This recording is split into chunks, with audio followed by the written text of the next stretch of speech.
Good morning, guys. Welcome back. Steve here. Back to work today.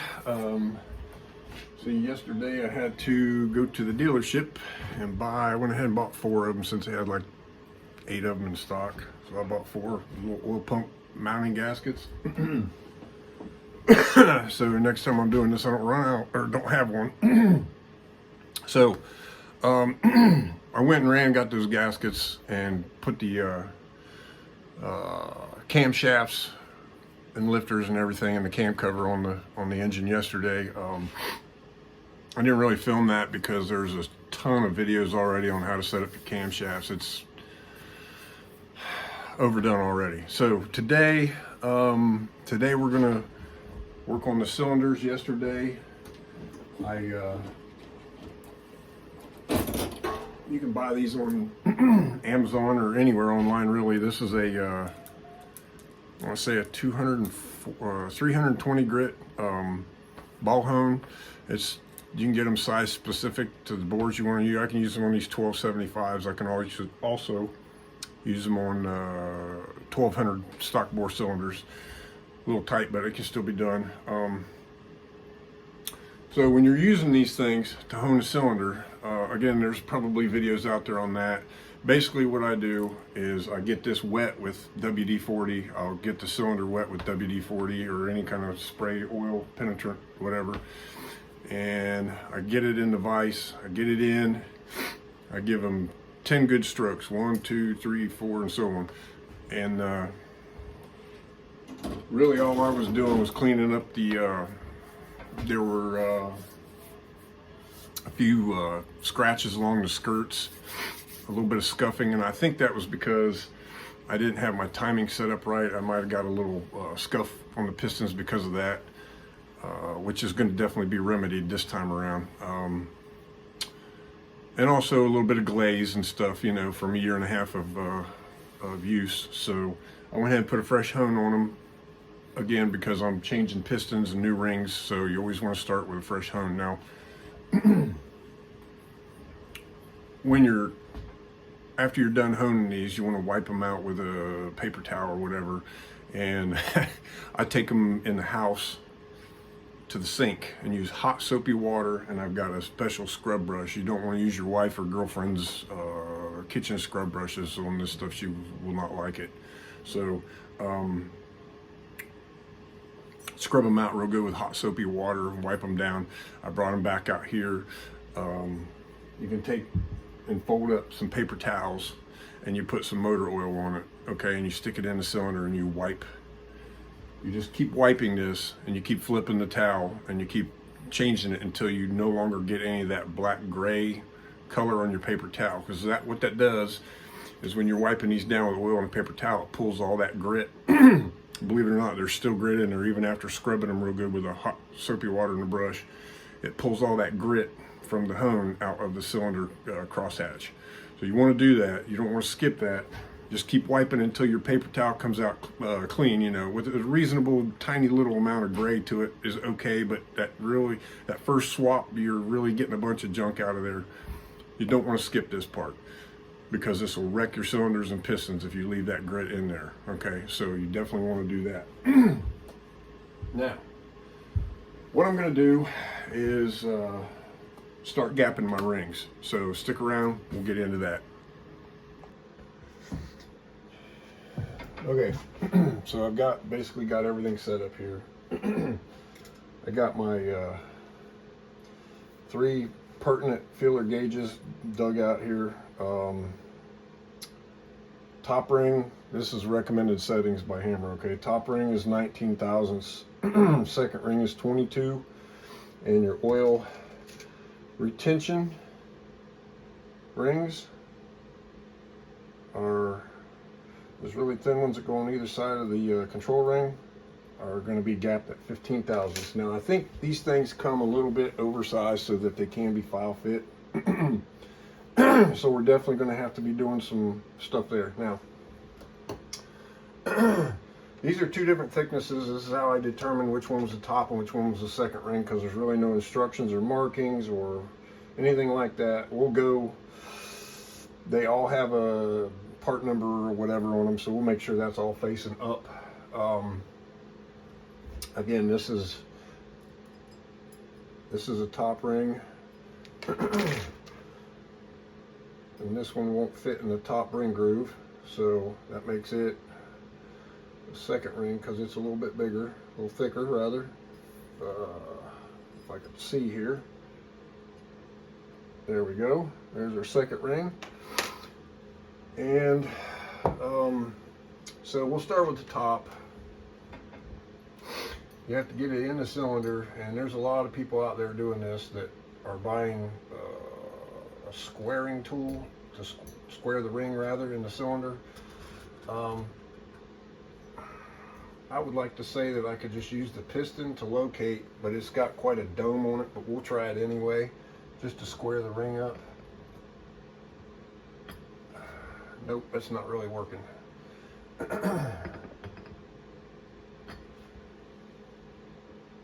Okay, there it is, squared up. Now, 19 thousandths. And that's way tight. Okay, we'll try this 15. Still tight. Okay. So, we know we got to pull some material off of this thing. And this is the front cylinder. Okay, I'll try to keep all this stuff paired up here. All right, so bring our little ring gap tool over here, and I believe you put it up against these two pins, right? And you hold it against the wheel. And just kind of give it a little what for there.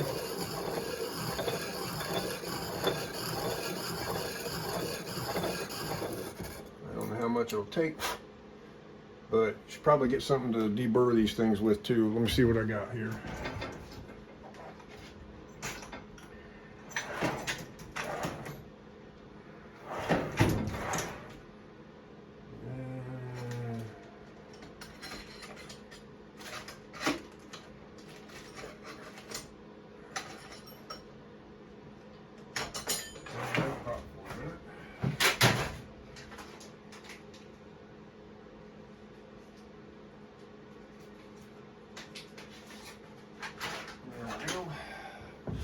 Okay, so just very gently break the edges like so. Just don't want any sharp edges there. Doesn't take much, just a little bit. There we go. Okay. Put this guy back in here.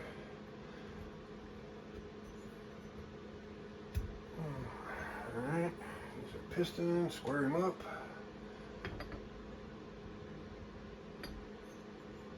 Okay, we'll start with the 15 again.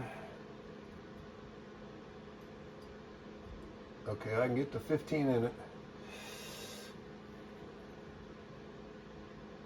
Nope, still too tight. 19 won't go, so we gotta give her a little bit more. This is a tedious process, guys. Definitely don't get in a hurry.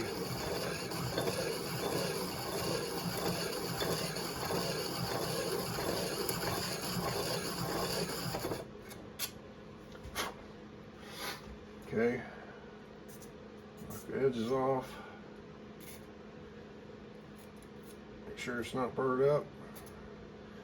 Okay, get back in there. I did mention I get this thing off of Amazon, right? So it was only $20-some. Like I said, I'm not building a bunch of engines. I won't be gapping rings all the time, so I didn't need to invest in one of those fancy electric ones. So, still not quite there. All right, give her some more. And I would be patient and not get real aggressive with this. Just do a little bit at a time, so you don't go way overboard. A little bit of extra ring gap's not going to hurt anything, especially if you're planning on using nitrous or something, which actually you would have a lot higher well, not a lot, but there'd be a considerably higher ring gap for the nitrous. So just okay. And once you gap these rings, you obviously want to keep them with the cylinder that you set them for. So to state the obvious. You're squared up. Okay.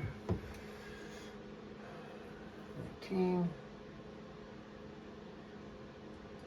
Oh, it's starting to want to go.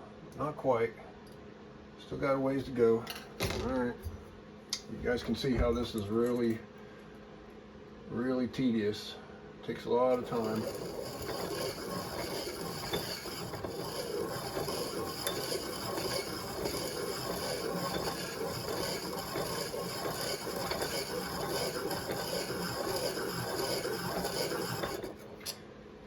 Believe it or not, I used to watch my dad do this with a file and a vise many years ago.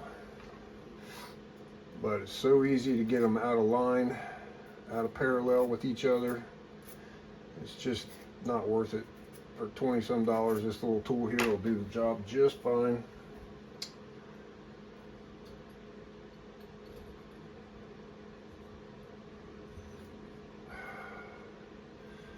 Okay, squared up.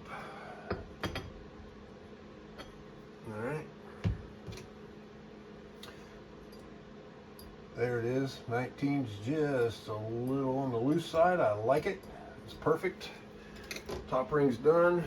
We'll just leave that right there because it goes with this cylinder. This is our front cylinder. At least it was last time it was on the engine. We'll just stick with that. Okay, second ring. Second ring is supposed to be 22 thousandths. So we'll set that in there. Square it up. And let's see, 22. Oh, okay, so it's almost at 22 right now. I'm gonna give that just a little dusting to loosen it up because it's just a little tight. So we'll give her just a little bit.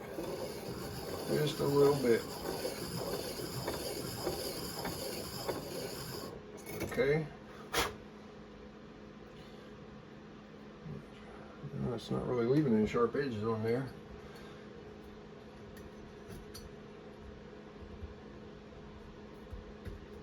Okay.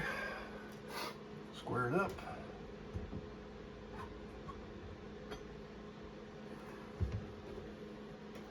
Two. Oh shit. All right.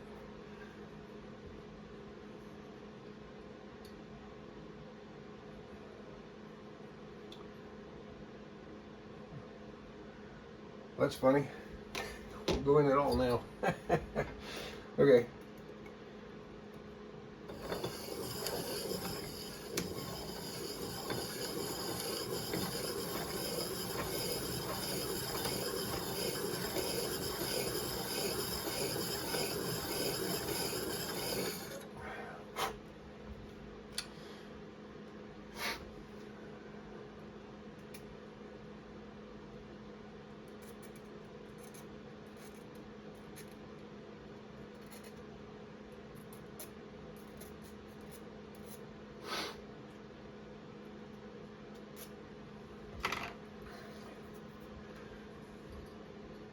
Back in there, square it up.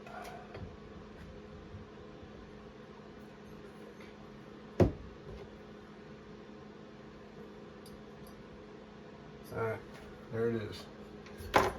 Okay, there's that. Now, the control rings. These ones usually don't require any filing. But stranger things have happened. Nope, that one's good. I'm gonna set that right there.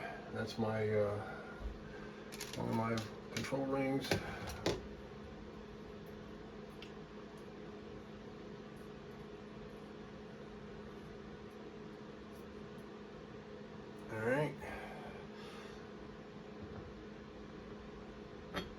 it up.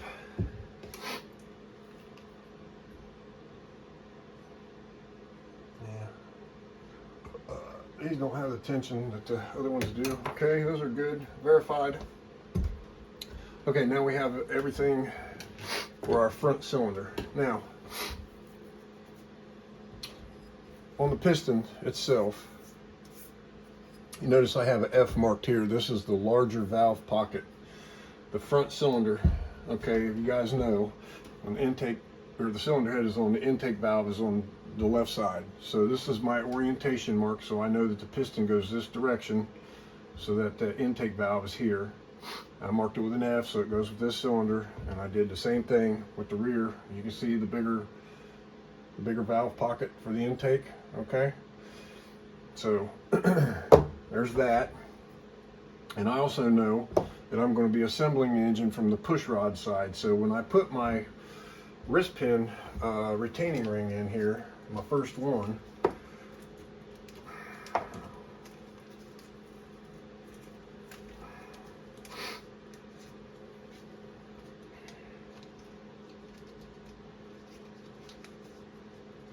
can get them out. There we go. All right, so I can use these two rings and save the other two for later, right? So we'll put that there. All right, I'm gonna grab a pick real quick.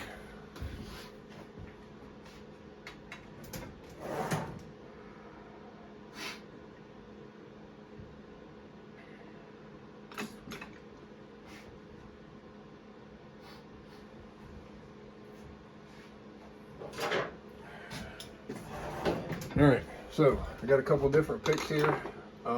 Again, I know which side I'm going to be working from. So after I install the cylinder and piston, this is the ring I want to put in. So I'm going to put this one in first. These can be a little bit of a doozy. You usually end up shooting off, flying somewhere or something, but just kind of take your time, be careful with it. You gotta turn it. Sometimes it helps to have the wrist pin in there too. Just a little bit in the way, not a lot. Okay? Again, this side I want to put in. Yeah, first. Okay. That'll help me there. That thing won't get too far away.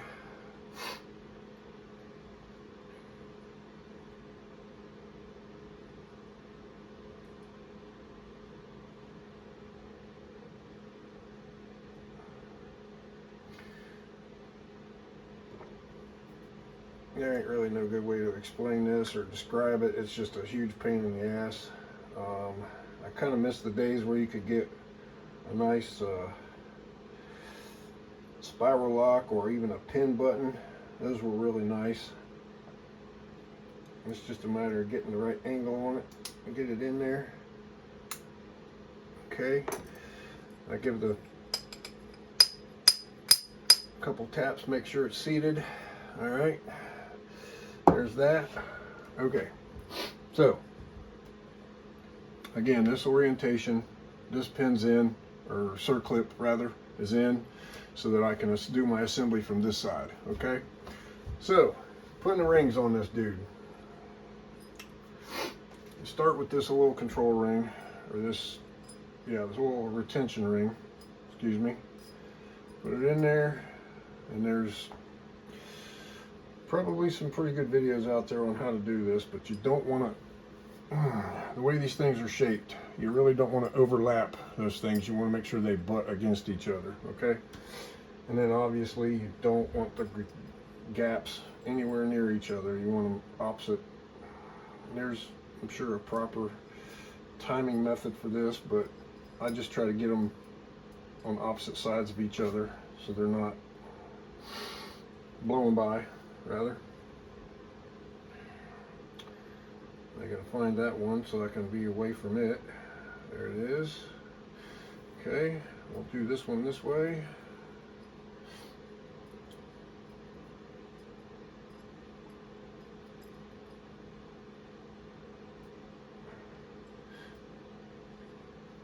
Be gentle with the rings, don't want to torque them out of shape or anything like that, so be careful. All right. That looks like I got them in there. All right. Second ring. Numbers facing up. We'll do that. All right. So I gotta get it in there. Get it started in there, like so, and just kind of gently twist it around. Gently. Never twist, bending or anything like that. Get it in there. Okay. Close it up. Make sure it sits in there good. Okay, looks good. Move that dude out the way. Get the top ring in there. Same thing.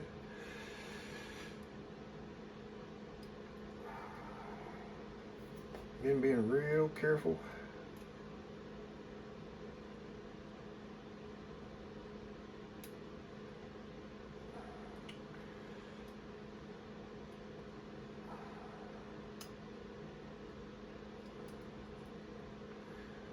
Okay, I seem to have a little bit of an issue with this one here. Doesn't look like I got it deburred good enough.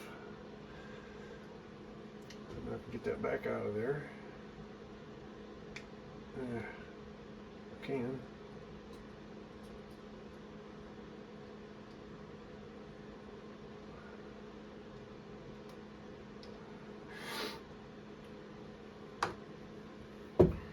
Alright. There it is. Get it out of there. Take it back off.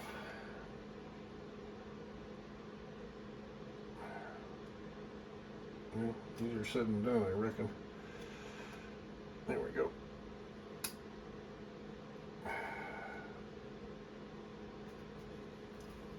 Okay. Now, what I seem to have done here was got a burr that I missed on this ring somewhere. It's not letting it sit down in the piston from where I filed it, or gapped it, whatever you want to call it. So I'm going to give this thing a nice little what for around it.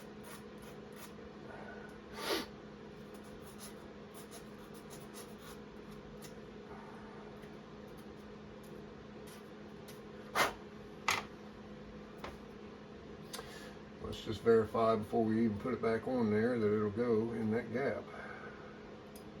There it is. Nice. Okay.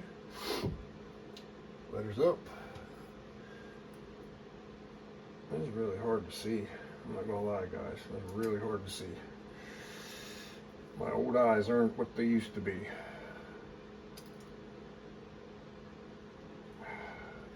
Okay. There we go. Everybody's happy. Everybody looks good. Now, remember what I said about the orientation. I'm going to turn this upside down. Okay, and similar to how you would get these from Hammer pre-assembled, there is a little bit of a taper at the bottom of the bore. So if you're careful, you can work these rings in. I'm going to give it. And again, remember I wiped the cylinders down with oil real good, so we're just, ouch. We're going to give them a little bit of oil here, make sure they're good. And now I'm forgetting my orientation already. All right, there it is. So this goes like that. Missing ring towards me. All right, so. Take this deal right here with a grain of salt, y'all, because again, like I said, I don't have a ring gap tool or a ring compressor, so I just kind of gently work them in. You know, never beat on it. Just keep fiddling with it till you can get it to drop. There it goes. There's one ring, almost. Not quite.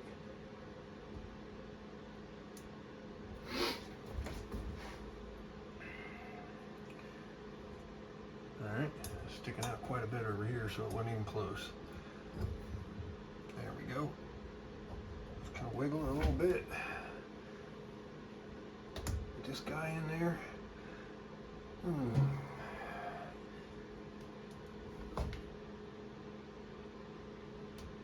This is where I need to really buy a damn ring compressor, but I just don't have one. I don't really like the adjustable ones, and I don't want to have to buy a different size one for every single. Careful, you cut your fingers. Just buy a new one for every single bore I work on. So I think I do have an old adjustable. Let me look real quick.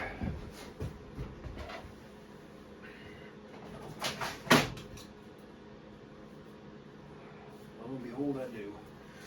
Where the T-wrench is for it, I have no idea.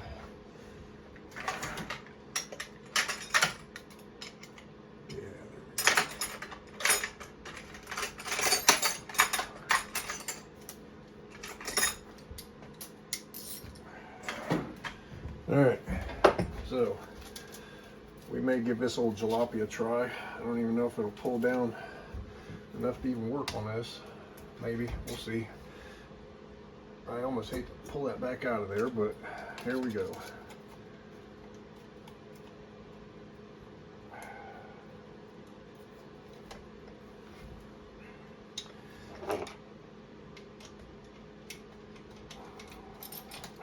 Come on, man.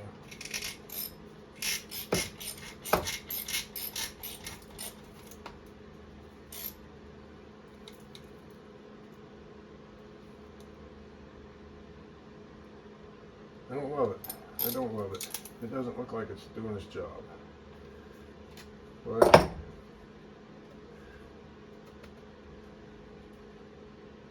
maybe it is. I don't know. Alright, now I gotta get my bearings again. I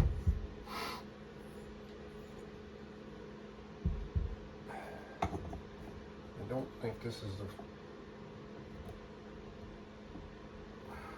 I don't think this is going to work either.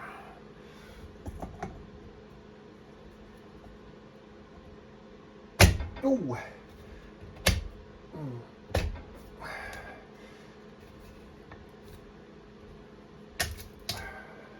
Got that work, didn't it? Let me make sure that thing still moves nice and easy. Yep, okay, we didn't hurt anything. Alright, so when you're installing these, you just pull them up just a little bit. Right about there where you got room to get the wrist pin in. Okay, there's that. Let me double check, make sure I didn't get it backwards. Front cylinder, intake valve to the inside. Boy, that's something else.